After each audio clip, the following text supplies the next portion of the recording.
segunda à direita e sempre em frente até o dia amanhecer. Foi assim que Peter havia explicado a Wendy o caminho para a Terra do Nunca. Mas nem mesmo os pássaros, se possuíssem mapas e os consultassem nas esquinas do vento, conseguiriam chegar lá com essas instruções. Peter, como você já percebeu, costumava falar qualquer coisa que lhe passasse pela cabeça.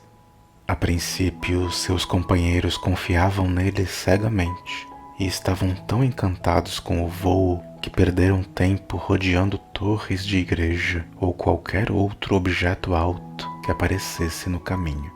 João e Miguel apostavam corrida, o caçula na dianteira.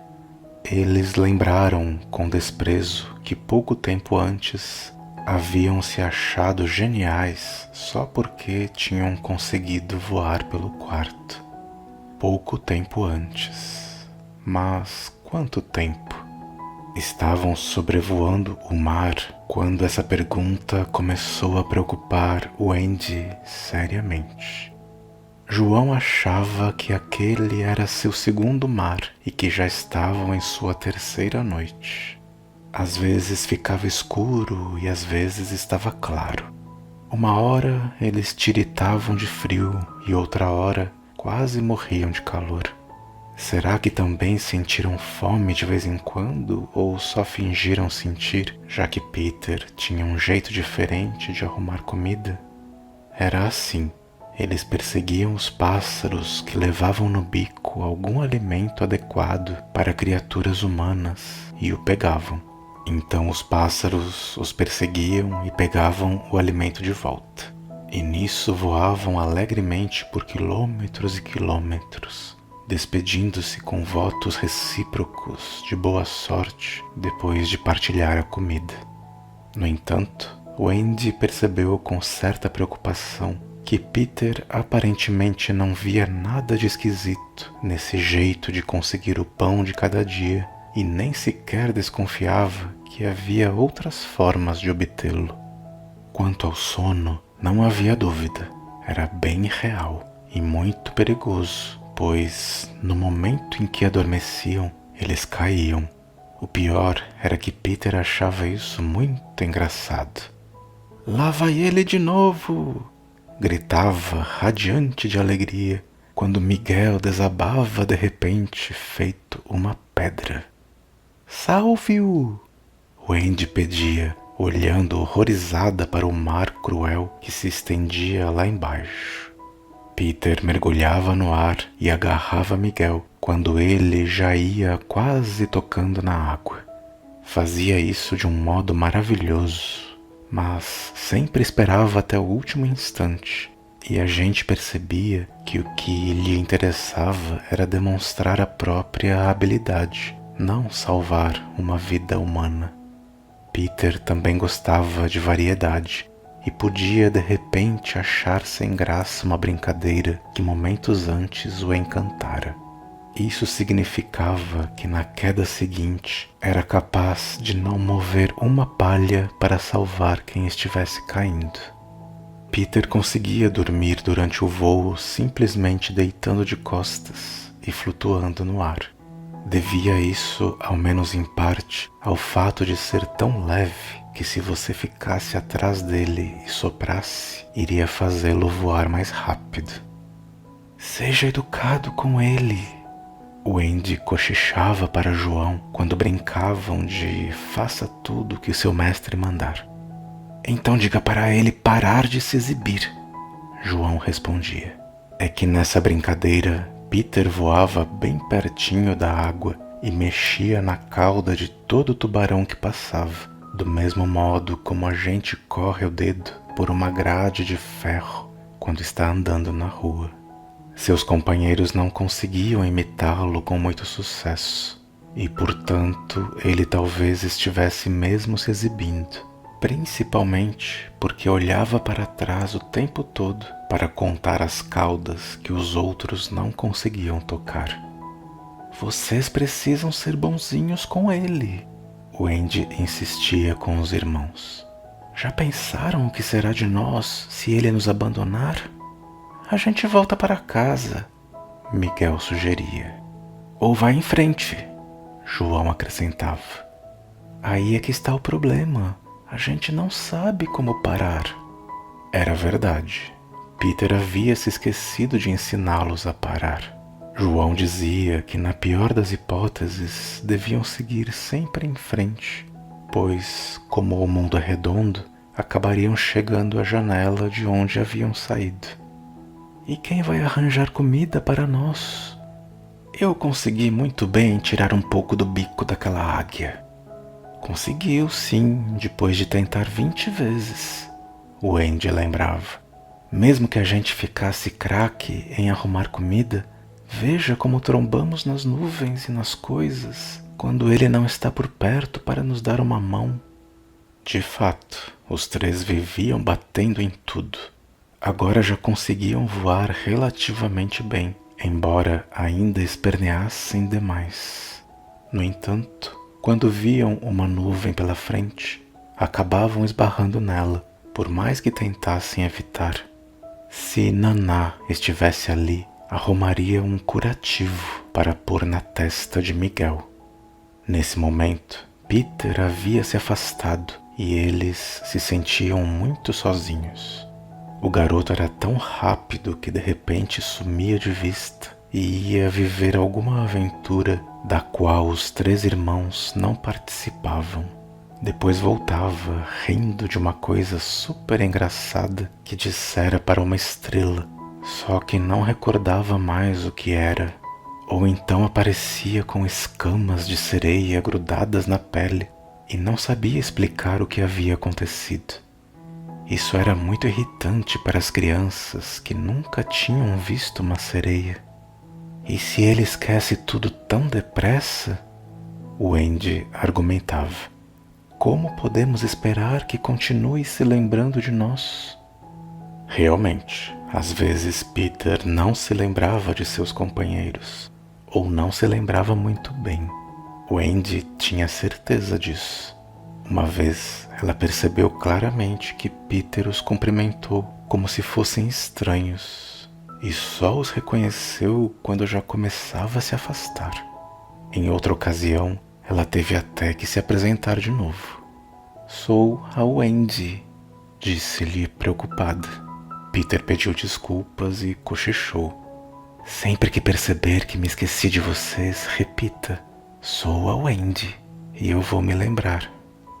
A solução deixava muito a desejar, é claro. No entanto, para compensar essa falha, ele os ensinou a deitar no vento forte que soprava em sua direção. E os três irmãos gostaram tanto dessa novidade que a experimentaram muitas vezes. Descobriram até que podiam tirar uma soneca com toda a segurança. Na verdade, gostariam de dormir bastante, mas Peter logo se cansava de dormir e gritava com sua voz de chefe. É hora de desembarcar. Assim, com algumas desavenças e um bocado de diversão, eles se aproximaram da Terra do Nunca, aonde chegaram depois de muitas luas. Voaram na direção certa quase o tempo todo, não tanto por causa das instruções de Peter ou de Sininho, mas porque a ilha estava procurando por eles. Essa é a única forma de avistar suas praias mágicas. É ali, Peter anunciou calmamente. Onde? Onde? Ali, para onde todas as flechas estão apontando. De fato, milhões de flechas douradas apontavam a ilha, dirigidas por seu amigo, o Sol, que antes de se recolher, queria mostrar às crianças que elas não se perderiam.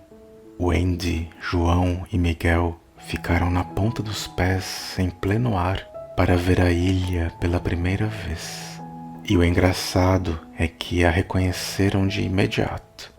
E, até o medo tomar conta deles, saudaram-na não como algo com que haviam sonhado durante muito tempo e afinal avistavam, mas como uma velha amiga que iam visitar nas férias. João, lá está a lagoa. Wendy, veja as tartarugas enterrando os ovos na areia. Estou vendo seu flamingo com a perna quebrada, João. Olhe, Miguel, a sua caverna.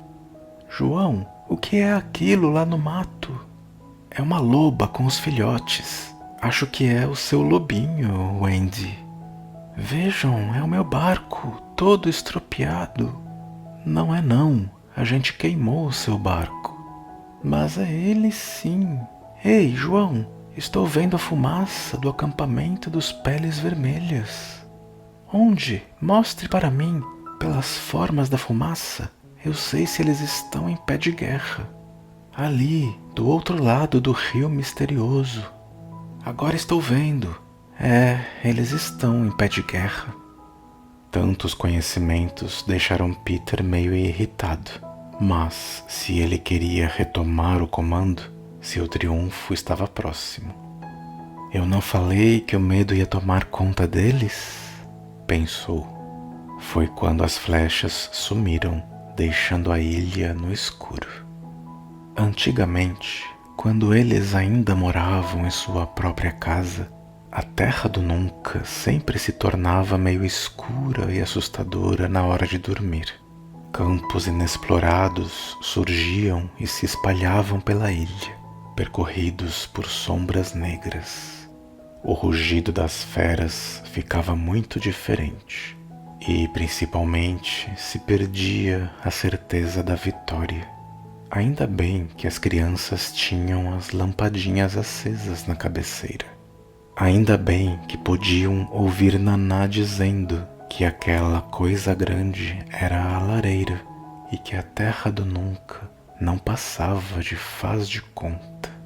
Naquela época, a Terra do Nunca era faz de conta mesmo, mas agora era de verdade, sem lampadinhas acesas e com uma escuridão cada vez maior. Onde estava Naná? Eles vinham voando afastados uns dos outros, mas agora trataram de ficar pertinho de Peter. Finalmente, ele deixou de lado aquele ar de despreocupação. Seus olhos faiscavam e, sempre que os três irmãos o tocavam, sentiam o corpo inteiro formigar. Agora estavam bem em cima da temível ilha, voando tão baixo que às vezes uma árvore arranhava seus pés. Não avistavam nada de horrível, mas avançavam lentamente e com dificuldade, como se estivessem abrindo caminho por entre forças hostis. De quando em quando ficavam suspensos nos ares, até Peter golpear o espaço com os punhos cerrados. Não querem que a gente aterrisse, ele explicou. Quem? Wendy cochichou, estremecendo. Em vez de responder, ou porque não pôde, ou porque não quis, Peter acordou Sininho, que dormia em seu ombro, e mandou que ela fosse na frente.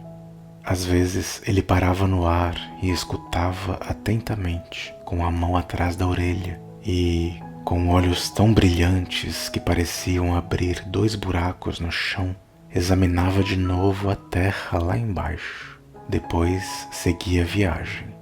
Sua coragem chegava a ser assustadora. Você quer uma aventura agora ou prefere tomar chá antes? Ele perguntou a João com toda a naturalidade. Mais que depressa, Wendy respondeu que primeiro o chá, e Miguel, agradecido, apertou-lhe a mão. João, no entanto, que era mais corajoso, ficou indeciso. Que tipo de aventura? Ele quis saber. Um pirata está dormindo lá embaixo, nas planícies. Peter explicou. Se você quiser, podemos descer e matá-lo. Não estou vendo pirata nenhum, João declarou depois de um longo silêncio. Eu estou. E se ele acordar? João perguntou com a voz meio rouca. E você acha que eu seria capaz de matá-lo quando ele estivesse dormindo? Peter replicou indignado. Primeiro eu ia acordar o safado e só depois matá-lo. É assim que eu sempre faço. Nossa, você mata muito pirata? Um monte. João exclamou, que legal, mas decidiu tomar chá antes. Quis saber se naquele momento havia muitos piratas na ilha, e Peter disse que nunca tinha havido tantos. Quem é o chefe agora? O Capitão Gancho. Peter respondeu, ficando carrancudo ao pronunciar esse nome odiado. O Capitão Jaime Gancho? É. Miguel desandou a chorar e até João quase perdeu a fala, pois ambos conheciam a fama do Capitão Gancho.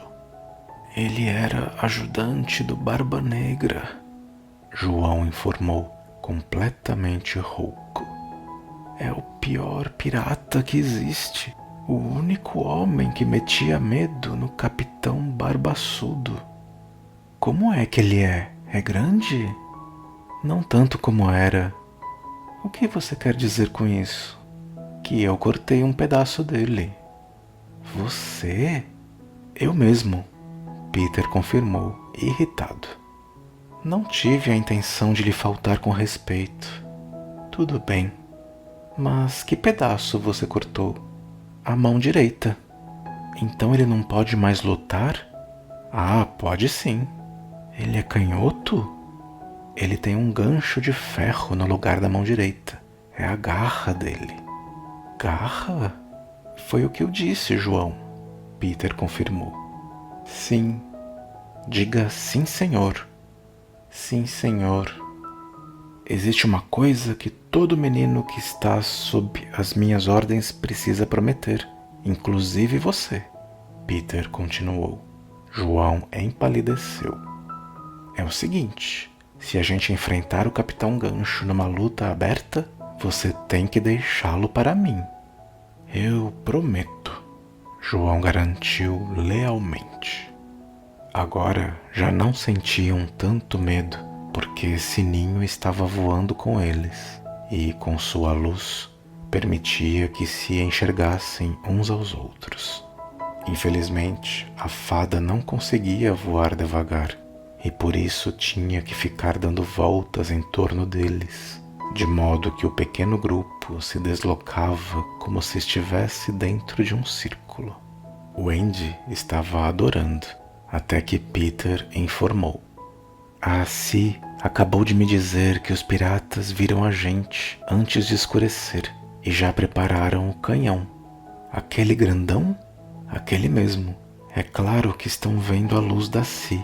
E se acham que estamos perto dela, vão atirar com toda a certeza. Wendy! João! Miguel! Diga para ela se afastar da gente já! Os três gritaram ao mesmo tempo, mas Peter se recusou a atendê-los. Ela pensa que a gente se perdeu, Peter explicou. E também está assustada. Vocês acham que eu vou mandar a coitada voar sozinha, sabendo que ela está com tanto medo? O círculo de luz se quebrou por um instante e Peter levou um beliscão carinhoso. Então diga para ela apagar a luz, Wendy suplicou. Não dá, essa é praticamente a única coisa que as fadas não podem fazer. Só quando elas dormem a luz se apaga, como acontece com as estrelas. Então diga para ela dormir agora mesmo, João quase ordenou. Ela não consegue dormir quando está sem sono. É a outra única coisa que as fadas não podem fazer. Para mim, essas são as duas únicas coisas que vale a pena fazer, resmungou João e levou um beliscão nada carinhoso. Ah, se um de nós tivesse um bolso, Peter suspirou. Poderia levar a Si dentro. No entanto, haviam saído com tanta pressa que nem pensaram em vestir uma roupa com bolso. Tive uma grande ideia, ele exclamou de repente. O chapéu do João. Sininho concordou em viajar no chapéu, desde que ele fosse carregado na mão.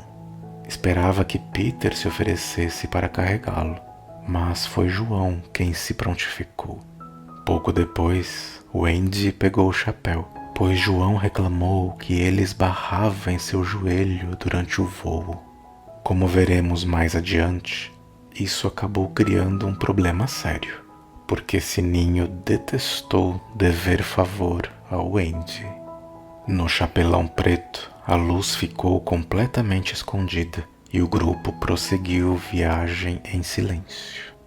Esse silêncio, o mais silencioso que já haviam conhecido, foi quebrado uma vez por um barulho distante que, segundo Peter explicou, era o das feras bebendo água no rio, e outra vez por um ruído que bem podia ser o dos galhos das árvores roçando uns nos outros, mas que Peter identificou como o dos peles vermelhas amolando as facas.